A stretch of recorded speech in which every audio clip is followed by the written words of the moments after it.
Olá, ouvintes do podcast São Paulo Sonha. Aqui é Raul Justilores, editor-chefe da Veja São Paulo, a Vejinha. E hoje estamos aqui com o empresário, incorporador e quase arquiteto Otávio Zarvos, da Ideias Zarvos, muito conhecida pelo trabalho que fez na Vila Madalena, mas hoje em expansão com outros bairros. Olá, Otávio, tudo bem? Oi, Raul, tudo bem? Obrigado pelo convite. Adoro conversar com você, então aqui vai ser um prazer esse tempo que a gente vai junto aqui. Que bom! Primeira pergunta, que eu acho que tem muito a ver com o teu mercado e com o diferencial que a Zarvos trouxe. Por que se investe tão pouco em arquitetura no mercado imobiliário? Eu acho que são duas coisas, né? Primeiro, eu acho que a primeira é a cultural, né? A gente está num país de baixa educação, né? Não só ele é pobre, mas ele também é de baixa educação. E então isso não atinge só os empresários, mas principalmente quem vai comprar os apartamentos, né? Então, como não existe essa demanda muito forte, quer dizer, o consumidor ele não faz questão, muitas vezes, pela baixa educação dele, de consumir um produto que tenha boa arquitetura. Ele não se nega a comprar o ruim, né? Eu acho que esse é o principal motivo, porque muitas vezes isso é colocado para o empresário, né? E, obviamente, o empresário faz parte da sociedade, ele também, na sua grande maioria, é mal educado nesse sentido, né? Não no sentido pejorativo, mas de baixa cultura, vamos dizer, principalmente arquitetônica. Então, ali, você junta fome com a vontade de comer, né? O que vai comprar não tem muita educação e não faz questão, e o que está produzindo também não. Então, eu acho que isso, com o tempo, eu sou otimista, eu acho que com o tempo as pessoas vão se aculturando, a cada geração, os jovens, eles vão exigindo mais qualidade no design também das coisas que eles consomem, o celular, o relógio, enfim, tudo, o carro e o imóvel também, né? E eu acho que é uma parte de aculturação da sociedade. É muito mais caro produzir com boa arquitetura? Não. Inclusive, quando eu estava vindo aqui, eu passei na frente de um conjunto habitacional que é a hora que você faz o retorno ali na ponte para pegar a marginal. E eu notei que, você já nota, né, que é uma coisa muito melhor, porque tem o antigo do lado e aquele na frente. Não. Do Andrade Moretim, né? Não sabia nem que era do Andrade Moretim. Não, Marcelo e do Vinícius, mas eu achei lindo. Você já vê que ele já te impacta positivamente, né, na paisagem. Não é mais caro. Muito pelo contrário. Eu acho que ele, inclusive, pode ser com o mesmo preço e com uma qualidade muito melhor. Não só de estética, não só de uso, mas muitas vezes também de durabilidade, né? Porque a arquitetura, ela pensa num todo, né? Não é só estética. A questão é que dá mais trabalho, assim, sabe? Eu acho que envolve... É mais lento? É mais lento porque ele não está na rotina de todo mundo, né? Esses arquitetos não são, vamos dizer, os arquitetos e os produtores de imóveis... eles não estão com isso no cotidiano dele, né? A arquitetura de qualidade não faz parte do cotidiano, então vai ter que ter um aprendizado. E como qualquer aprendizado, isso envolve um certo tempo. Depois que se aprende, aquilo se torna natural, né? Então, eu acho que, mais uma vez, eu acho que é uma questão de aculturamento da sociedade como um todo. De quem está comprando, de quem vai morar, de quem está produzindo, de quem está fazendo essas licitações, por exemplo. No caso desse conjunto habitacional, a gente sabe que houve um movimento importante, por exemplo, da Beth França, que era uma arquiteta que estava à frente desses projetos, né, diferenciados. Eu acho que essas coisas a gente tem que valorizar e tentar que elas se tornem mais corriqueiras, né? Mas eu não acho que é uma questão de custo, eu acho que é uma questão de cultura, né? E a cultura demora para mudar. A hora que ela muda, isso se torna natural. Claro. Você fala muito em gentilezas urbanas que são produzidas pelos próprios prédios ao você incorporar. Você podia explicar um pouco, ou seja, na hora de construir o prédio, o que é que você pode fazer a mais para melhorar aquela rua, o bairro? É simples, né? Eu acho que vai desde, por exemplo, você... Inclusive, não custa nada, muito pelo contrário. Você pode economizar o seu gradil na frente do prédio e não colocá-lo, né? Já é uma gentileza urbana, né? Você pode pensar na hora do projeto de a guarita não ficar tão ostensiva na rua, ela pode ficar para dentro do prédio. Você pode colocar um banco perto da calçada. Você pode fazer... O paisagismo que você ia fazer, ele vai acontecer naturalmente sem aquela grade. Você pode melhorar um pouco a calçada que está na frente, plantar uma árvore. Você pode, muitas vezes, se a rua é adequada a isso, fazer uma fachada ativa, quer dizer, ou seja, uma loja embaixo do prédio, que isso torna bem mais amigável. Nos prédios de escritórios nossos, a gente deixa um espaço para o food truck parar na hora do almoço. Então, como eles não podem parar na rua, a gente deixa um estacionamento para eles com a guia rebaixada, bancos perto. Enfim, eu acho que a gente tem que... Quando a gente está fazendo o prédio, a gente tem que se acostumar... É que nem você sair de casa e dar bom dia para todo mundo que você vê na rua. Um prédio é assim, ele tem que ser amigável, né? E eu acho que se você parar, refletir, você e a sua equipe que está produzindo o prédio, né? Que é o incorporador, os projetistas, e você tem que mentalizar aquilo e ver tudo que o pedestre que estiver passando na frente, você tem que fechar o olho, imaginar um pedestre passando na frente e entrando no seu prédio, e que aquele trajeto seja amistoso, entendeu? Não é uma coisa tão difícil assim, né? Eu falei meia dúzia de coisas, mas obviamente que se a gente sentar com os arquitetos, a gente vai conseguir pensar em mais, né? Você vai perder meia hora da sua reunião, né? E conseguir fazer um prédio que é mais humano nessa relação do público-privado, né? Que a nossa preocupação hoje, na Ideias Árvores, a gente olha muito esse pedacinho do prédio, entendeu? É aquele pedaço que o cara sai da calçada, está se identificando na guarita e vai entrar no prédio. Esse pedaço, para a gente, ele é muito valioso. Porque a gente notou, inclusive, nos prédios comerciais, principalmente, que as pessoas hoje, elas preferem ficar nesse espaço do que dentro do prédio numa área comum. Porque elas estão vendo as pessoas passarem na rua. Então, ali tem mais movimento, sabe? O jovem, que é o nosso público-alvo na Ideias Árvores, que ocupa esses prédios comerciais, ele tem muito interesse em ficar ali na frente do prédio, sabe? O ar livre. Ao ar livre. Quando ele volta do almoço, ele quer ficar ali. Ele não quer entrar no prédio, porque a gente poderia fazer um jardim interno, aquelas coisas, um banco, um chafariz, uma fonte. Mas ele quer ficar na calçada. Ele quer ver gente. Ele quer ver gente, porque as outras pessoas dos outros escritórios estão entrando e saindo, ele conhece, ele cumprimenta, enfim. O projeto nosso hoje, ele é voltado para uma palavra que chama encontro, né? Isso para nós que é importante, porque numa mega cidade como São Paulo, o encontro é a nossa principal riqueza aqui.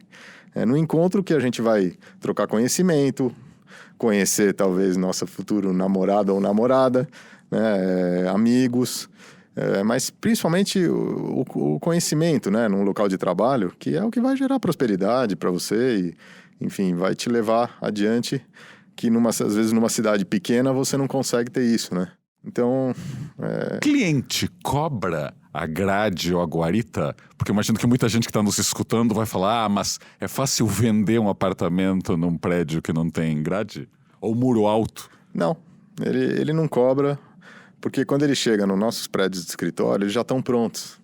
Ele entende que aquilo é desnecessário, né? Talvez se você fizesse um questionário antes, que é o que muita gente faz, o medo, ele está presente na cabeça das pessoas, né? Até que ele seja desmistificado, porque uma gradil não vai protegê-lo mais, né? Muito pelo contrário, se tiver um monte de gente na calçada, né? Gente é segurança, né? A hora que você estiver chegando no prédio, mesmo que tivesse um gradil e não tiver ninguém na calçada, a possibilidade de ter alguma pessoa que vai te assaltar pode ser até maior. Se você chegar num prédio e tiver uma multidão sentada ali na frente, obviamente vai se tornar mais seguro. Então eu acho que esse negócio é muito uma percepção, um medo que é colocado nas pessoas, sabe? Existe um medo coletivo com relação a esse problema de segurança. E ele muitas vezes é usado como argumento de venda, de convencimento também, né? O medo, ele é uma ferramenta, vamos dizer, também da indústria imobiliária, né? Ela é uma ferramenta. Tem gente que usa para um lado e tem gente que usa para o outro. A indústria imobiliária usa muito medo, né? Para condomínios fechados, enfim, esse tipo de coisa, né? Essa provocação na sociedade, ela às vezes ajuda a pessoa a vender um empreendimento, né? Mas ela vai atrapalhar urbanisticamente a cidade. Então, a resposta é não, eles não me cobram, muito pelo contrário. E, inclusive, nos prédios residenciais, a gente também não faz o gradil, né? São raríssimos os prédios que a gente tem, e quando tem, é por uma situação de que a calçada é muito estreita, teve alguma coisa, porque a grande maioria nós não colocamos. E jamais a gente foi cobrado, e não tem nenhum prédio nosso que foi modificado também depois da gente ser entregue, porque poderia acontecer, né? Esse seria o principal sintoma. Reunião de condomínio, vamos fechar o prédio, né? E isso não aconteceu. Então, é mais um motivo de que a gente está no caminho certo, e principalmente as pessoas estão pensando de maneira correta, né? Porque não é isso que vai protegê-las. Você é contra, então, pesquisas de marketing que perguntam tudo que o morador quer no futuro prédio que vai ser construído? Não sou contra. Inclusive, a gente faz. Mas eu acho que a análise ela tem que ser inteligente, né? E eu acho que as perguntas que você faz, às vezes, são mais importantes que as respostas, né? Então, a gente faz constantemente pesquisas, né? Mas a gente sabe que você tem que separar aquele imaginário coletivo, esses medos da realidade, né? E um pouco de ousadia também, né? No nosso caso, eu acho que a gente tem essa característica de realmente ter coragem de assumir determinadas posições que a gente acredita, né? Afinal, também, eu moro onde eu construo, eu moro num prédio meu, que tem essas características que eu estou falando, eu trabalho nesse mesmo prédio, né? Minhas filhas, quando estão na minha casa ou na casa da mãe delas, é a mesma coisa, os prédios não têm gradil na frente. Então, a gente vive o que a gente prega, né? Então, as pesquisas são importantes, acho que para conhecer, mas eu gosto muito mais de conversar com os clientes do que a pesquisa. Entendi. Que perguntas são importantes para o cliente? Eu acho que depois que... Eu gosto muito de perguntar para ele em 2 momentos, né? Tem um momento que ele comprou e, lógico, aquela pergunta, por que você escolheu a gente, né? E é uma coisa que a resposta ela é muito parecida, assim. A gente vê que é uma pessoa que ela está descontente com um modelo imobiliário tradicional, né? Que é muito conservador, assim, na cidade. Mas o mais gostoso é perguntar depois que ele está morando, né? Daí eu acho que é muito legal entender as coisas do prédio que fizeram diferença para ele, né? Recentemente, eu me separei e mudei para um prédio que eu vou morar provisoriamente 2 anos. E eu passei por isso, assim, e inclusive liguei para o Greg da Triptych, que foi quem projetou, e falei para ele umas 3, 4 coisas do prédio que eu achei sensacionais que eu não tinha pensado na época, sabe? Eu falei, Greg, que bom que você pensou nisso, né? Não sei nem se você pensou ou não, mas aconteceu aqui. Por exemplo, nesse prédio, quando eu entro na garagem, tem uma parede verde, assim, e o carro vai resvalando nas plantas, sabe? Minhas filhas adoram aquilo que elas acham, pai, a gente tá entrando na floresta, assim, né? As passarelas desse prédio, elas são abertas, então quando você sai do apartamento, você sente uma brisa, você sente o sol, você sente se tá calor ou frio, né? É uma percepção diferente, assim, parece que você tá chegando numa casa, né? Não num apartamento. Propuseram uma pracinha interna também, que eu me lembro durante o projeto que ela tinha sido um pouco questionada pelos engenheiros, era uma área que podia ter alguma outra coisa, assim, e ela simplesmente tem uns bancos, assim, ficou uma delícia para sentar. E na calçada, esse prédio não tem gradil, e na calçada tinha uma árvore já que era existente, e ele fez um banco para sentar em volta da árvore, né? Que é uma delícia. Eu chego da corrida, dou uma sentadinha lá antes de subir. Então, tem pequenas coisas que tem no prédio que tornam ele mais humano, sabe? Eu acho que as pessoas, elas perderam essa percepção porque os projetos, eles não contemplam isso. Então, elas não têm mais essa referência, sabe? De chegar num lugar e ter coisinhas... aquela percepção gostosa, sabe? De chegar na casa e ter um banco, de ter uma árvore... E a gente se preocupa muito com isso, sabe? Apesar da empresa ter crescido, a gente sempre reflete, assim, para a gente tomar cuidado para não perder essa parte mais humana, assim, do projeto. Claro. Mesmo investindo em arquitetura e em gentilezas urbanas, tem muitos moradores da Vila Madalena que amam criticar a Ideias Arvos e que reclamam e que acham, não, chega de prédio, vocês estão matando a identidade do bairro. Queria te perguntar, você concorda em parte com eles ou você acha que essa imagem de que prédios estão vindo, logo vai piorar, está errada? Eu acho que essa percepção, ela é da cidade como um todo, né? Obviamente que a Vila Madalena era pouco verticalizada, né? E aí tem um lado que, às vezes, as pessoas não têm nem como perceber, que é um grande risco que a Vila Madalena passou nesses últimos anos de se transformar no departamento de bares da cidade de São Paulo, né? Porque uma vez que ela estava com baixa verticalização e poucos moradores, a única atividade econômica da Vila Madalena que era rentável eram os bares, né? Mesmo os restaurantes e lojas, então, nem pensar, ateliê, isso eram pessoas heróicas que estavam ali tentando exercer seu ofício, mas quem ganhava dinheiro eram nos bares, e eles estavam cada vez mais tomando conta do bairro. E, infelizmente, sem muito cuidado. Então, quando um bar começa a avançar numa rua mais tranquila, ele vai desvalorizando as casas no entorno por causa do barulho, por causa da baixa educação das pessoas, né? E aquilo é como um câncer, entendeu? Então, ele vai corroendo o bairro inteiro, né? Então, vai desvalorizando. E eu acho que a indústria imobiliária lá na primeira fase da Vila Madalena, que foi quando eu entrei, ela foi muito positiva nesse sentido, porque apareceu uma outra via, entendeu? Apareceu uma outra possibilidade no bairro de torná-lo próspero, e não só os bares, né? Os bares teriam matado a Vila Madalena, né? E, logicamente, que só prédios, ou só casas, ou só apartamentos de 4 dormitórios, também iam matar, né? Uma vez você mesmo me falou isso, explicando um pouco lá de Higienópolis, sua percepção, por que o bairro morreu, né? Eu sempre me lembro disso. E eu acho que esse bairro com diversidade é um bairro próspero, né, e saudável. E eu acho que a indústria imobiliária, nesse caso representada mais pela Ideias Árvores, que foi a pioneira lá nessa retomada imobiliária da Vila Madalena, ela ajudou muito o bairro. Mas é obviamente que houve mudanças. E mudanças muitas pessoas não gostam. Eu acho que isso é normal, né? Tem uma parte da sociedade que não quer mudar. Isso é natural, a gente está acostumado. Eu acho que, às vezes, na nossa própria casa, a gente se incomoda com mudanças, né? Com a comida, com tudo, né?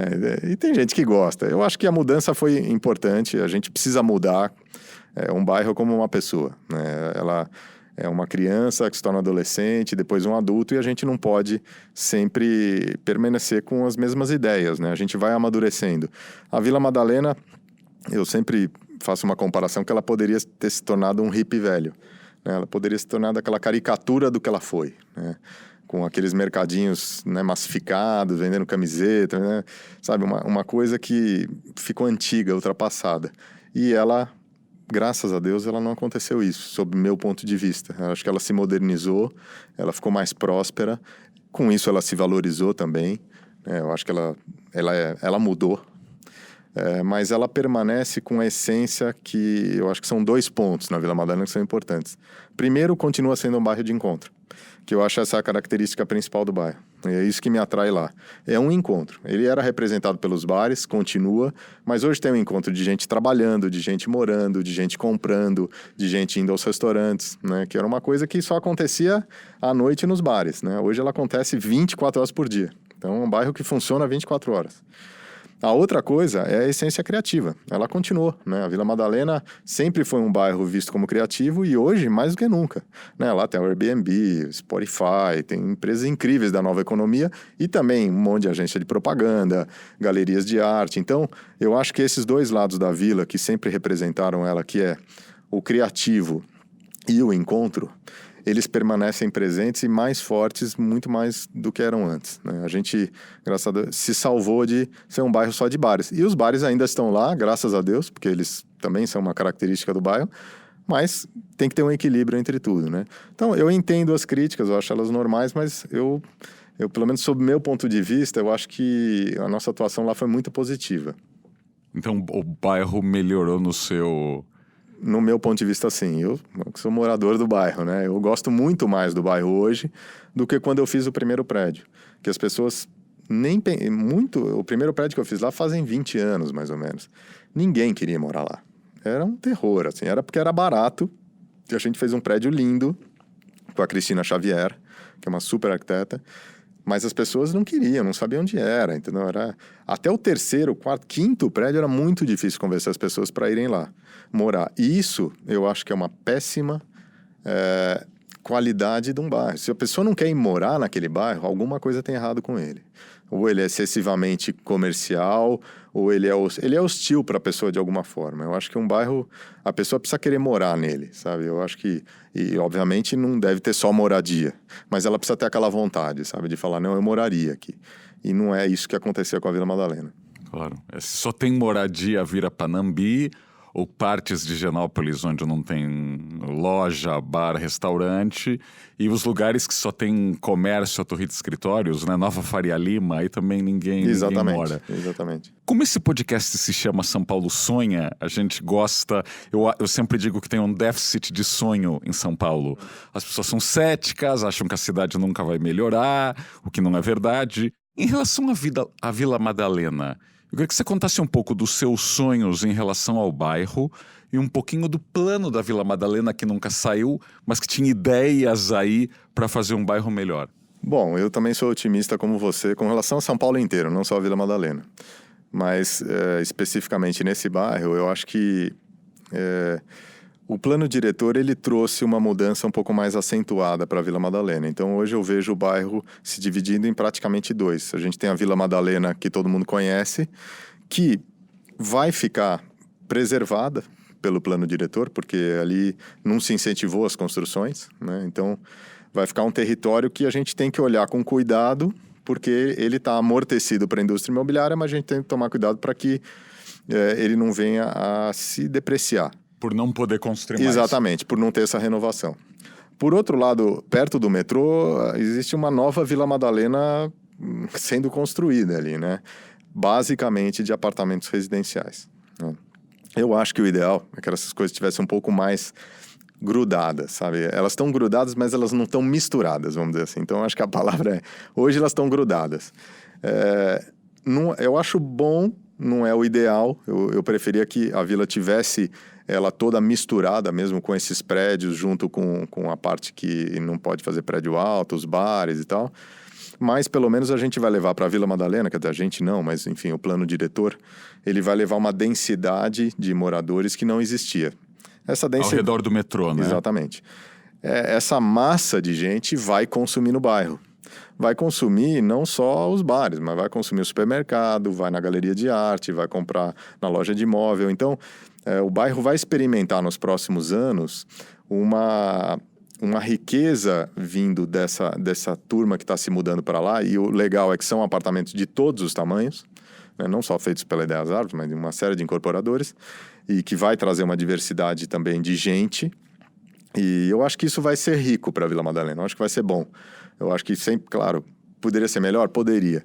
Mas eu acho que o plano diretor, nesse caso, ele deu um tiro e ele acertou numa coisa que ele não imaginava, sabe? De deixar aquele pedaço da vila tradicional preservado e incentivar o pedaço contíguo à Vila Madalena, perto do metrô, né? Porque a vila precisava de mais moradores. Perfeito. Em relação ao plano da Vila Madalena, que é algo que a Ideias Árvores propôs, acho que em 2012, né? E que não saiu. O que ele trazia aí de mudanças? O plano, bom, perto do adensamento que foi proposto pelo plano diretor, o plano de bairro que a gente propôs, que era uma síntese de plano de bairro, ele não chegava nem perto desse adensamento que hoje está acontecendo na Vila Madalena. Na verdade, o adensamento era o mesmo. A gente propunha gentilezas urbanas que fossem mais fáceis de ser implementadas, né? Por exemplo, uma solução simples, assim, você tem que deixar sempre uma parte do seu terreno com uma área verde, né? A gente propôs que você não precisasse deixar dentro do seu terreno, mas a gente fizesse uma bolsa de áreas verdes com todos os prédios que estivessem sendo construídos no bairro, juntasse aquela área verde, desapropriasse um determinado imóvel que tivesse depreciado, às vezes estava invadido, e fizesse ali uma praça, em vez de ficar mini pedaços de grama dentro dos prédios, né? Aquela graminha na entrada do prédio para constar. Exatamente. Essa graminha é desnecessária, muitas vezes ela vai ser cimentada pelo síndico, ou vai fazer uma quadra para as crianças, e a gente propôs e outra, é de uso privado do prédio, né? Então a gente propôs que isso fosse trocado por a gente poder fazer uma praça no meio do bairro. Outra coisa era permitir que os estacionamentos dos prédios, por exemplo, pudessem ser alugados para terceiros. Então isso dava uma renda para o prédio, ao mesmo tempo melhorava a condição do comércio, porque tem pouco estacionamento na Vila Madalena. A gente propôs que se pudessem abrir ruas de pedestre no meio das quadras da Vila Madalena, porque elas são muito grandes, elas têm 100 metros por 100, né, que não é um modelo bom de quadra, ela é muito profunda, então pra você dar uma volta no quarteirão, às vezes na Vila Madalena, é muito cansativo, e também a gente sabe que a declividade não ajuda. Então você criaria atalhos. Exatamente, a gente criaria atalhos, a gente doaria isso, e com essa doação você pode daí usar ela, construir um pouquinho a mais no seu prédio, mas sempre a gente manteve a ideia do plano de bairro, a altura mais baixa na Vila Madalena. A gente sempre manteve a altura que era de 8 andares, né? E em alguns lugares 3.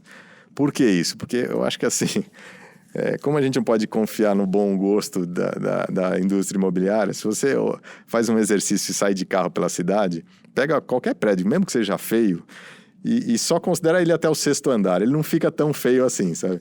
Então a gente acha que o gabarito deveria ser todo mais baixo lá na Vila Madalena, mas que pudesse adensar um pouco mais, né? Adensamento não é sinônimo de prédio alto, né? Adensamento é sinônimo da quantidade de metros que você vai construir naquele terreno. Então os prédios poderiam ser mais gordos e poderiam ser mais altos.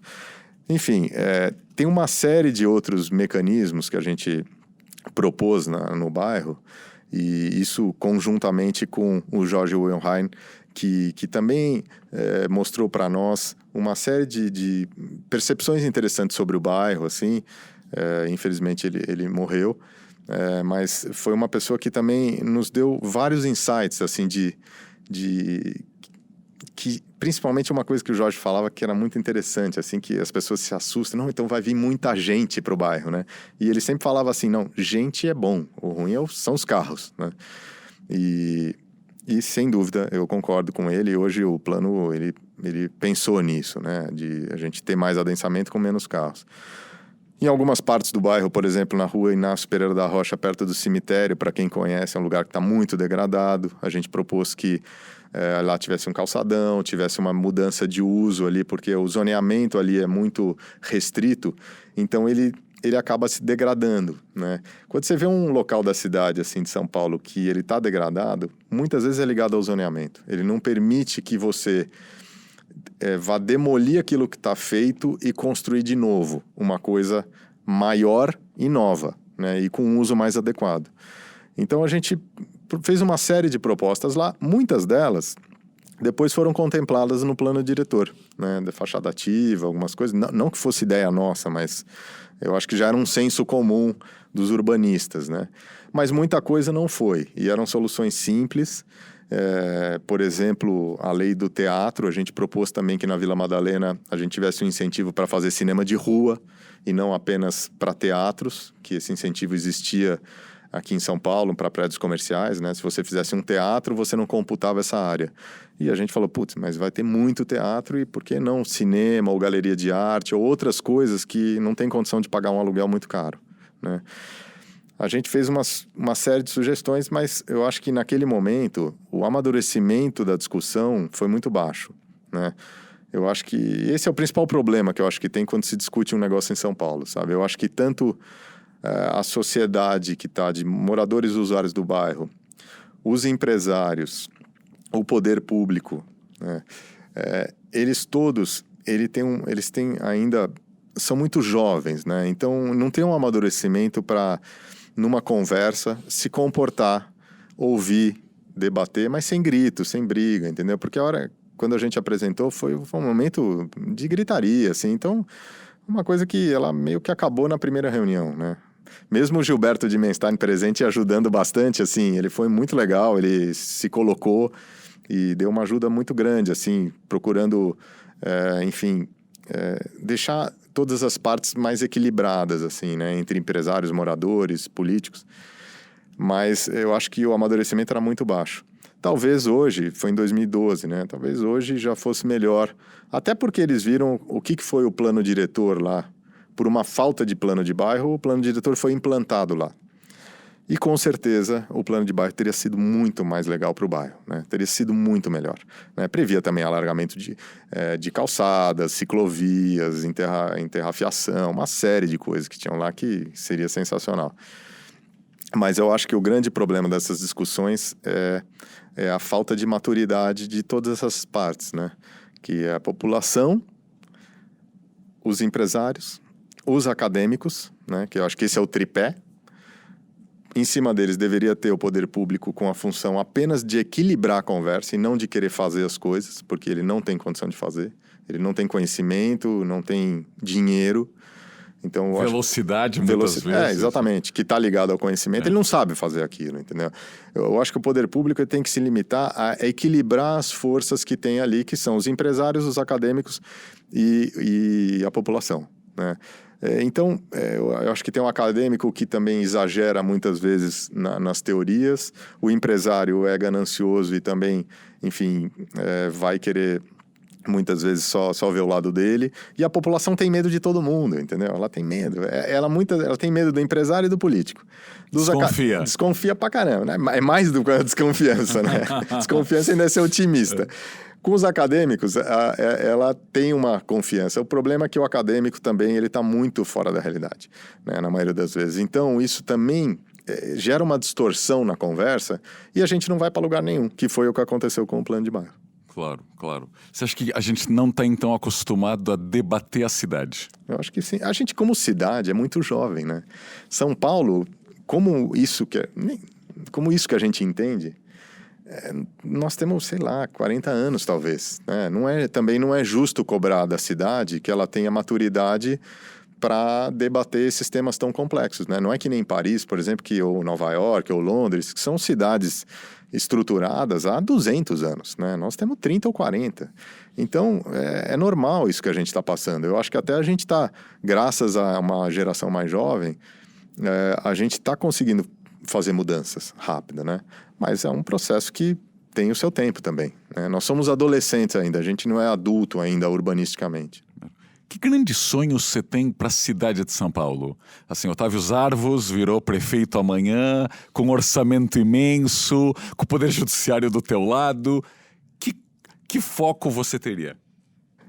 Olha, eu acho que o principal problema da cidade seria realmente a gente aproximar a população mais numerosa, mais pobre, dos melhores empregos e da região, vamos dizer, mais rica da cidade. Eu acho que esse é o principal ponto, assim. Eu acho que isso é justamente o que levou a cidade a esse caos, a esse problema de violência, a criação de guetos, ao problema de mobilidade, a expulsar essa população que é a mais numerosa e que, enfim, faz São Paulo ser o que ela é, porque é o motor da cidade, para fora da cidade, né? Então, eu acho que, assim, antes de discutir qualquer outra coisa, esse é o principal tema, né? Assim, se você imaginar que há 50 anos atrás a gente poderia ter deixado todos esses conjuntos habitacionais que estão sendo feitos hoje pelo Minha Casa Minha Vida na periferia e tantos outros que foram feitos na Marginal e tal, dentro da cidade, a gente teria um outro mundo aqui vivendo, entendeu? A gente teria uma população de ambos os lados mais educada, a gente teria esse convívio mais natural, né? A gente não teria o problema de mobilidade, o nosso custo de infraestrutura seria muito menor do que ele existe, a cidade seria mais compacta, a gente não teria destruído os mananciais, a represa de Guarapiranga, a Billings, enfim, seria um outro tipo de cidade, né? Então, eu acho que, assim, antes de qualquer coisa, a gente deveria refletir sobre isso, né?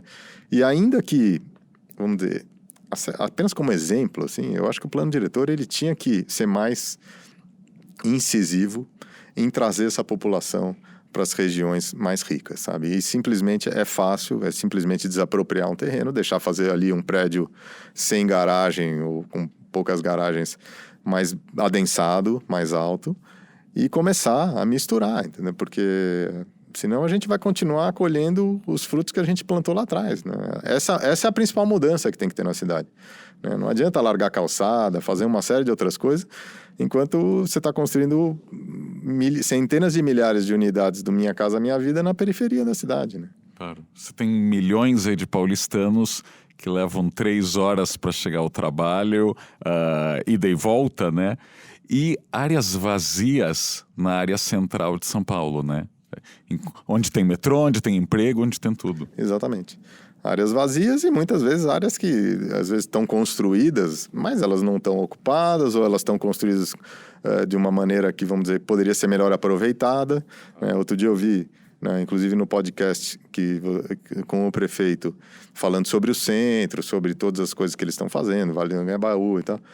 Se me permitisse uma sugestão, putz, dá um incentivo para que Minha Casa Minha Vida seja feita no centro de São Paulo. Eu acho que um plano lá no centro, para ser, lógico, mais simplório no meu raciocínio, entendeu? Eu sei que às vezes as coisas não são tão simples, mas é realmente desapropriar uma quantidade grande de prédios no centro. Eu digo grande pelo seguinte, não é uma coisa que você deva fazer, no meu ponto de vista, muito pontualmente. Eu acho que você tinha que ter um plano para o centro onde a prefeitura desapropriasse uma quantidade enorme de prédios, demolisse esses prédios, criasse as regras urbanísticas de alta densidade e oferecesse isso para o mercado imobiliário de uma maneira mais ampla, para que o mercado imobiliário olhe aquilo não como uma coisa exótica hoje que é construir no centro, que tem empresas que vão lá, fazem um predinho ou outro, mas que o mercado imobiliário fala, não, o centro é realmente um novo bairro que a gente pode empreender, entendeu? Não é aquela coisa de querer pôr no portfólio de uma grande incorporadora que fez um predinho lá. É um local onde... Uma oportunidade. Exatamente, onde também a população enxergasse, não, a gente pode voltar a morar no centro, entendeu? Então, eu acho que isso tem que ser feito de uma maneira mais ostensiva, entendeu? E eu acho que o centro, logicamente, preservar os prédios que são históricos e tal, e que tem uma qualidade mínima, mas a grande maioria não tem qualidade nenhuma. Muito prédio ruim no centro. É horroroso aquilo. Então, realmente, tinha que tirar. E eu acho que só essas pessoas andando na rua à noite, as crianças indo no colégio, voltando com as mães no final do dia, o transporte no centro logicamente, que é muito melhor. Eu acho que aquilo já daria outra cara naquele pedaço da cidade, né? Então, também, como esse negócio da população mais pobre, às vezes as soluções, elas são mais simples, sabe? Se pensa muito nesse negócio, não, putz, vamos pôr a fonte no Anhangabaú, vamos alargar a calçada, mas se não tiver gente morando no centro, não vai adiantar. À noite não tem ninguém lá. À noite no centro tem que estar lotado de gente, sabe? Descendo do prédio, indo comprar o pão no final do dia, pegando as crianças, indo até uma praça, ou simplesmente na rua, porque tem uma série de ruas no centro que não tem acesso de carro. Então elas podem jogar futebol na rua, enfim, brincar, ficar embaixo do prédio, né? Não precisa nem ter área comum nos prédios, eles podem usar a rua, né? Então essa seria a minha sugestão. Né? Perfeito. E a última pergunta, porque tem muito universitário que está ouvindo o podcast, imagino que muitos, pensando em startups, empreendedorismo, digam, quero ser o próximo Otávio Zarvos. Quero começar a construir prédios com arquitetura, prédios em onde eu, ou seja, o estudante moraria. Que 2 ou 3 dicas você daria para o cara que quer entrar no mercado imobiliário de qualidade? Bom, a primeira coisa é ter uma atitude empreendedora, né? Eu acho que realmente essa é uma atitude que você tem que ter na sua vida, né? Você tem que decidir na sua vida se você quer tomar as rédeas dela. E abrir uma empresa, principalmente no mercado imobiliário, envolve realmente riscos, comprometimento, né?